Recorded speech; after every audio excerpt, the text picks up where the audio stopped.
Good morning students.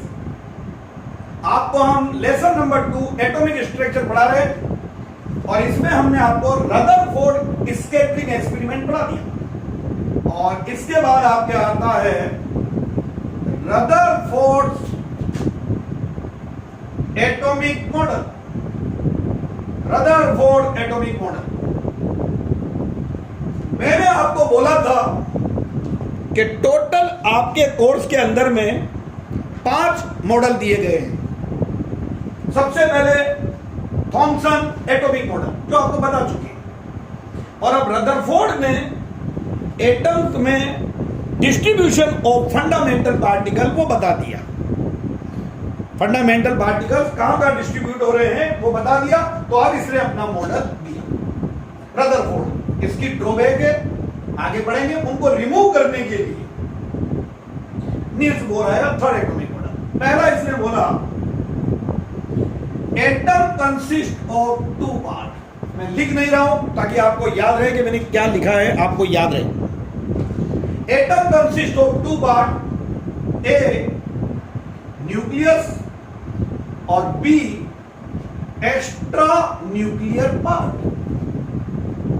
Extra nuclear part 2 उसने part बताए।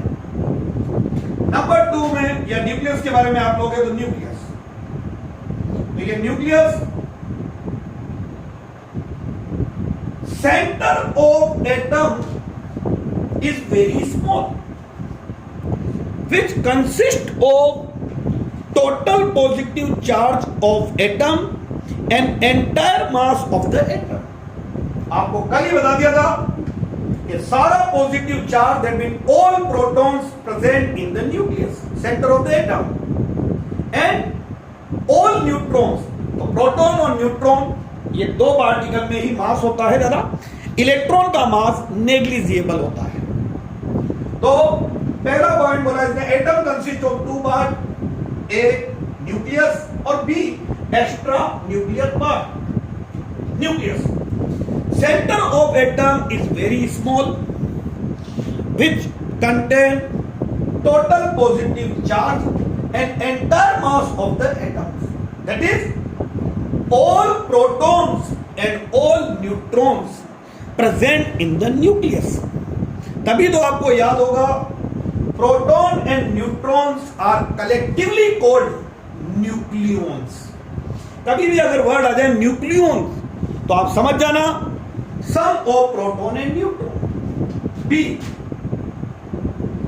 extra nuclear part जो आपको बताया, there is lots of empty space around nucleus in atom in which electron revolve around nucleus in a certain circular path which is called orbit, shell or energy level।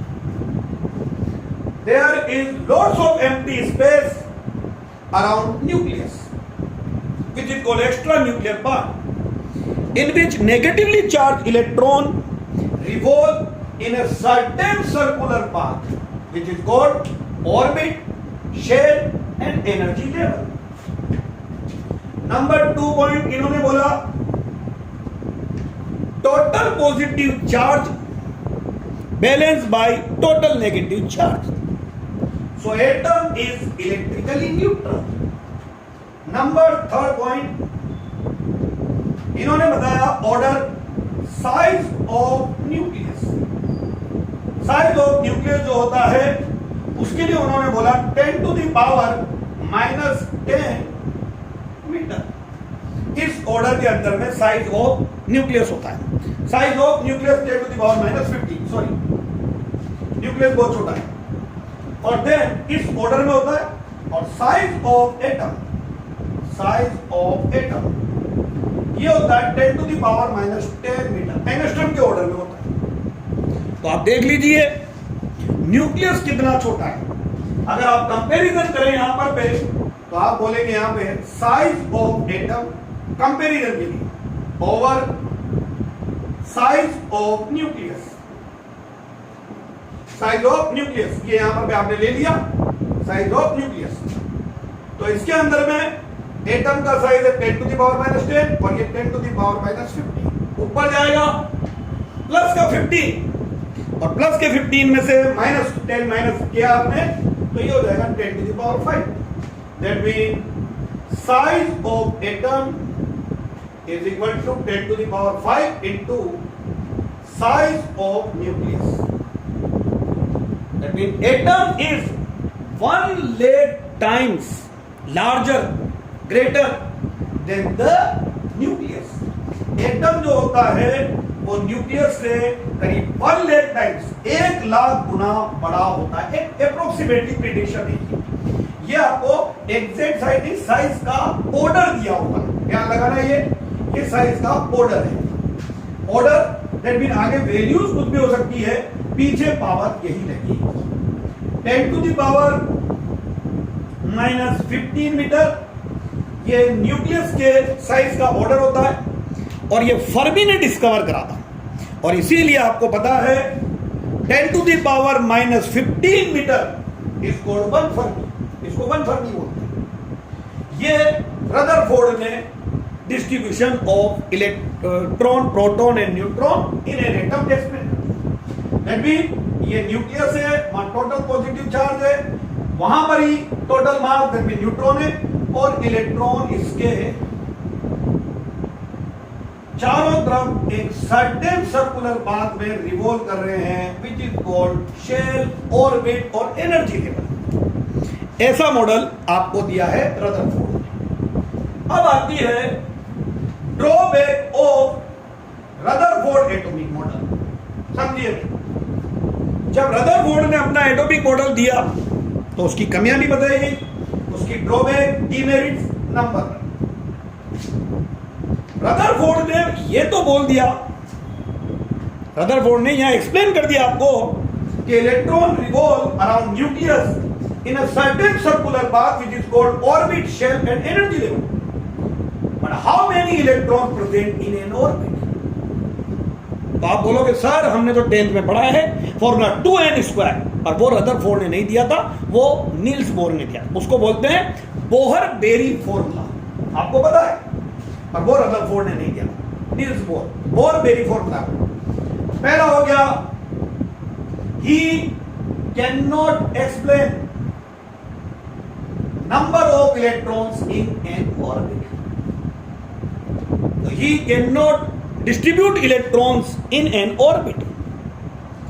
ये नहीं बता पाया कि किसी भी ऑर्बिट में कितने इलेक्ट्रॉन हैं। आपको पता है पहले ऑर्बिट में 2 होते हैं, सेकंड में 8 होते हैं, 3 की कैपेसिटी जो है मैक्सिमम कैपेसिटी 18 है, 4th की 32 है, 5th की 50 है।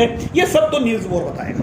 तो पहली drawback, he cannot explain maximum number of electrons in an orbit. Number 2, Rutherford के कॉम्प्लीमेंट्री एक साइंटिस्ट था, कंटेम्परेरी, कॉम्प्लीमेंट्री वर्ड नहीं सॉरी, कंटेम्परेरी, उसी के समकालीन। तो रदरफोर्ड के समकाल उसी टाइप पर पे एक और साइंटिस्ट है, नाम है मैक्सवेल, जो आपको पढ़ाने वाले हैं इसके बाद। क्योंकि बच्चा सोचता है रदरफोर्ड के बाद नील्स बोर आएगा, नहीं, पहले मैक्सवेल आएगा, फिर प्लांक आएगा, क्योंकि कंटेम्परेरी है इसके साथ, और फिर नील्स बोर आएगा इसकी ड्रॉबैक। तो मैक्सवेल इलेक्ट्रोमैग्नेटिक थ्योरी, मैक्सवेल की आप इलेक्ट्रोमैग्नेटिक थ्योरी पढ़ाएंगे आप, जो रदरफोर्ड की ड्रॉबैक के जस्ट बात पढ़ाने वाले हैं आपको। तो अकॉर्डिंग मैक्सवेल इलेक्ट्रोमैग्नेटिक थ्योरी, ये क्या कह रहा है अपनी थ्योरी में, इसके बाद आएगा रदरफोर्ड की ड्रॉबैक, बाद में दूर करेंगे। इसने बोला according electromagnetic theory of Maxwell, when a negatively charged object revolve around positively charged object, when a negatively charged object revolve around positively charged object, ये revolve कर रहा है इसके चारों, तो वो न्यूक्लियस से अट्रैक्ट होगा। और कोई भी चीज अगर कंटिन्यू अट्रैक्ट हो रही है तो इट लॉसेस इट्स एनर्जी,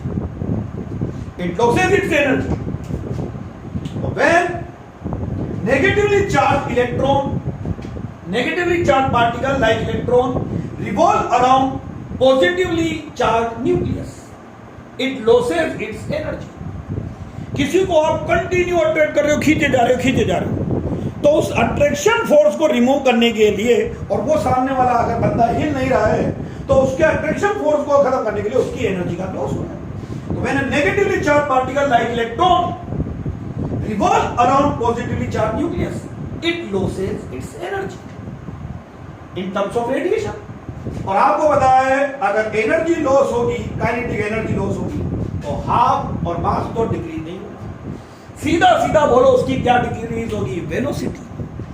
और अगर वेलोसिटी डिक्रीज होगी तो path of electron will become smaller, sorry smaller, and ultimately electron fall into the nucleus. And ultimately electron fall into the nucleus. But this does not happen. पर ऐसा कभी भी नहीं होता. इलेक्ट्रॉन कभी भी न्यूक्लियस में नहीं गिरता. एक्सप्लेनेशन कौन करेगा? Niels Bohr. रदरफोर्ड नहीं समझा पर वो बता देगा आगे के सिंपल सा लॉजिक कि जब इलेक्ट्रॉन सेंटर में सर्कल में रिवॉल्व करेगा तो it experiences two forces, centripetal and centrifugal. एक बाहर की तरफ लगेगा और एक अंदर की तरफ.